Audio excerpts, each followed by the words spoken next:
Hello, I am Kate, Prophet with the Planets, financial astrologer, but also I do personal astrology for people. I have not done a video or social media content pretty much all year. I am in my progress moon in the 12th. It has been, I don't think I'm allowed to swear on YouTube. It has not been a great year, but also the progress moon in the 12th, it's a total waste of time to sit and make content because what they say is you're not very visible and you're better off just working behind the scenes and being underground and prep yourself for the year ahead with things like business matters. And also just haven't really felt like it. So I did want to make a video on these next eclipses that are coming. I'm actually recording this 1st of October, and these eclipses are coming mid-October on the 14th and the 28th.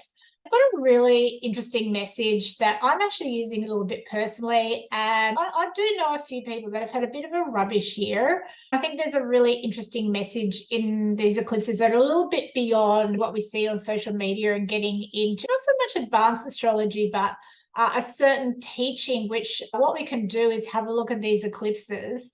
When the clients come and we talk about an eclipse coming on their chart, there is a type of a method that we can use to think, how is this eclipse going to affect someone if it does hit their chart?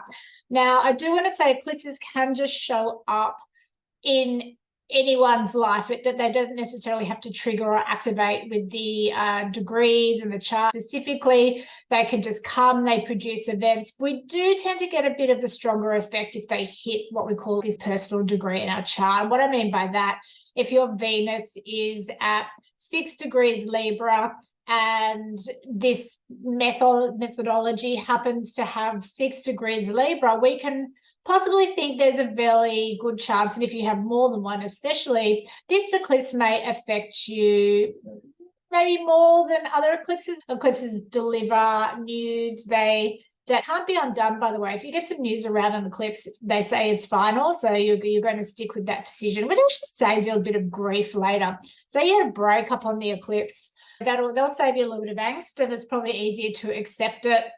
Actually, the lunar eclipses tend to bring more breakups than the solars. I'm actually going to discuss the solar today, which is going to be on October 14, and it's going to happen at 21 degrees of Libra. But the other eclipse also comes into this series. Favorite books, because I'm a predictive astrologer, is a woman called Bernadette Brady called Predictive Astrology, and I'll put a link. And what she's done is written this amazing book of this topic of how can we look at these eclipses for astrologers working with clients or ourselves, and how can we maybe see if this eclipse or any eclipse might happen to affect the individual. What she's done is she's broken down these eclipses into what's called a Saros Series. NASA actually used Saros Series for eclipses too. Astrology, astronomy, it's a little bit different. And then what she's done is taken the solar and the lunar, they form the family, and then what she's done in this Saros series is what's called a north and a south. So they're just two separate within the same families. Well, this is quite interesting, and why I wanted to make this video, because yes, we are coming into this Libra Aries theme. We're moving into money, Scorpio, Taurus, some of the stuff that we saw with money. I mean, I am a financial astrologer. We saw this Epstein, this sort of crypto stuff, banking stories, money. It was just a very kind of icky kind of theme. And now we're coming into this Libra and Aries theme, which is about the partnership and me. And we're starting to see a lot of sort of celebrity breakups. And you'll likely probably see within your circle, probably over the next 12 months, maybe give or take a little bit more, we're coming into people really thinking about ourselves, what works for me, what works for us as in partnerships. So you'll see a lot of this information on social media about that sort of partnership and these themes. What is great about this book, and the book is called The Eagle and the Lark, Predictive Astrology, it adds in a completely different theme, which we would not see, or know, I should say, probably rather with that sort of obvious Libra and Aries sort of themes, what I've just talked about. I've had a rubbish year. So it has just been like, whoa, but we all get them. I guess where I'm sitting is like, okay, what's going to get me out? I'm done. I'm toasted. It is what it is. And the beauty of knowing astrology is sort of I can understand. I had some big outer transits. I don't love this progressed moon in Virgo in the 12th. 12th house, not the most fun, but I did have some whoppers and it all hissed together, and it's my age as well. So Progress Moon and Virgo, a whole other video unto itself. But the reason for this, and I was looking at this book, is like, okay, what's going to give a finish? There's a really interesting theme for this eclipse. Now, what it says, and we have a Mars square Pluto that is coming. Square Pluto is pretty angry. Sometimes we look at things like war elements and things like that. And I'm not saying there's going to be a war. You may even start to see some stuff on social media that may just touch on those things. It comes in and it goes again. And it's not to discredit what's going on in the Ukraine, but we have this angry Mars square Pluto. Now, what's quite interesting is that in this family of eclipses, these eclipses have gone on several years. I'm going to put the years up. But each time that this family, or we call this Saros Series, now what's just given it is number 7. And we're in the South because we're at the end of the year. We get into that South. But each time there has been one of these eclipses, there has been a Mars square Pluto. Now, the Mars square Pluto is actually really important to the eclipse and how it sort of activates the eclipse. It is all part of the astrology. So yes, we can look at this eclipse standalone, and yes, partnerships, stuff like that.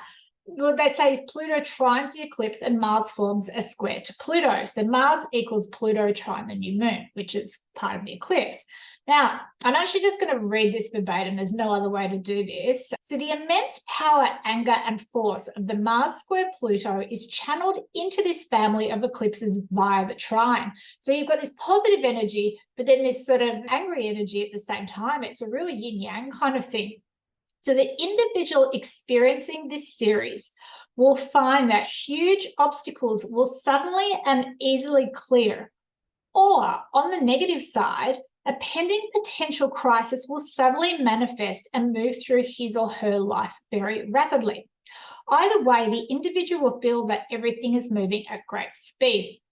So here I am. I happen to have my moon hit with this. It actually forms an interesting midpoint, but it does affect my moon. It's good to know from an astrology perspective if something just comes out of the blue.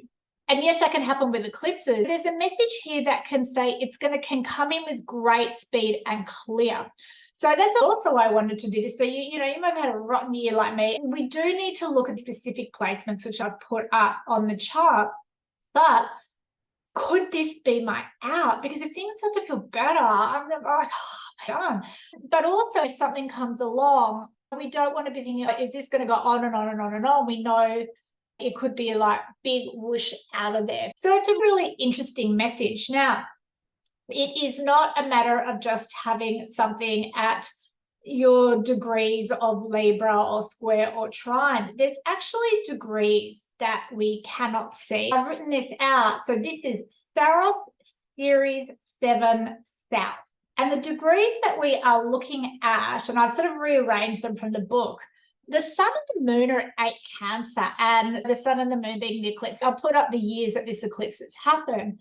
8 Cancer to me seems to be one of the most important degrees, but it could be any of these degrees. Now, it can be any planet, any point. So it could be your ascendant and midheaven midpoint, your sun moon midpoint. They are very important in astrology, and you can actually go to astroseek.com, do your chart, and they will let you know what they are, or you can see an astrologer or something like that.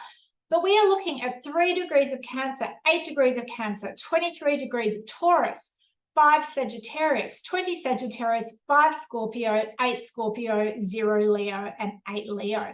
And that is also your opposite as well. Sometimes it's very easy to miss. But these degrees specifically, now they say if you have 2 things, it's more than likely you're going to, and with any of these eclipses in this methodology, you will probably feel it more than likely. Now they say it's unlikely that you would feel this series in the same way 2 in a row. So we are looking at 1915, 1933, 1959, 1969, 1987, 2000. These are the years that this eclipse has what we call this Saros Series 7 South. So I guess what would be relevant is probably 1987, 2005. If you had a really, really big thing happen then, of this theme of, your crises and stuff, it's very unlikely that it would happen again. Now, what's interesting, I was researching astrology, and then one thing I did pick up, and I've always said, oh, eclipses last up to 12 months, and there's some sort of rejigging my own knowledge, is that often you will see the effects in the first 6 and the cause and effect goes on for the sort of next 6. So the real meat in the sandwich should come up in the first 6. So where else I want to say is Saros Series 8. I'm going to do a separate video on this because it'll just go on and on and on. They are known to be the worst of all the eclipses, and there is quite a theme of loss and separation. It's quite a tough one, and I guess, well, I might just really quickly read it out. I'll make a separate video, but it's probably good to have yourself a little prepped for this one in advance a little bit if you've got the ability to do that. I don't know how you really prep for this stuff, but it's separation and loss, to be parted, to finish something, and to feel sad at its completion. Physical injury is also possible. Don't undertake strenuous activities. But this is going to go in the second half of next year as well. It's a completely set of degrees and stuff like that, but they're just going to be the hardest eclipses. I guess the message would be, if you do have that hitting your chart, just make the most of these next 12 months. They said to her, what's the hardest? She said, in my opinion, Saros Series South is the worst. So then we want to look at things like the economy and countries and stuff like that. You know, it's going to give us some really predictive abilities. I'm a financial astrologer, so certainly be looking at a lot of charts with that. But the takeaway is, if you have had a rotten year, or it's been a bit tough, or you've got something going on, you're just like, give me a break. If you've got a planet or a point that is going to be activated, this may be it. So that's just a little bit about Bernadette Brady, one of the best books of astrology that there is. I use this like a Bible. And what's actually really fantastic is that there's an index at the back. It's got all the signs and then every degree of a sign, and will tell you the years. So, example, if you look at someone's suns at one of these degrees, that's going to tell you a lot. So say you have a sun at, I don't know, 7 Virgo, you go down to 7 Virgo and it'll tell you the list of the eclipses, and you could actually go through every planet in their chart, and you'll just have a bit of a predictive ability, or try, and it's a lot of work to make a bit of a prediction with a chart when you've got all these things going on, but it's a bit of a goldmine. So that's a little bit about Saros Series 7 South and predictive astrology.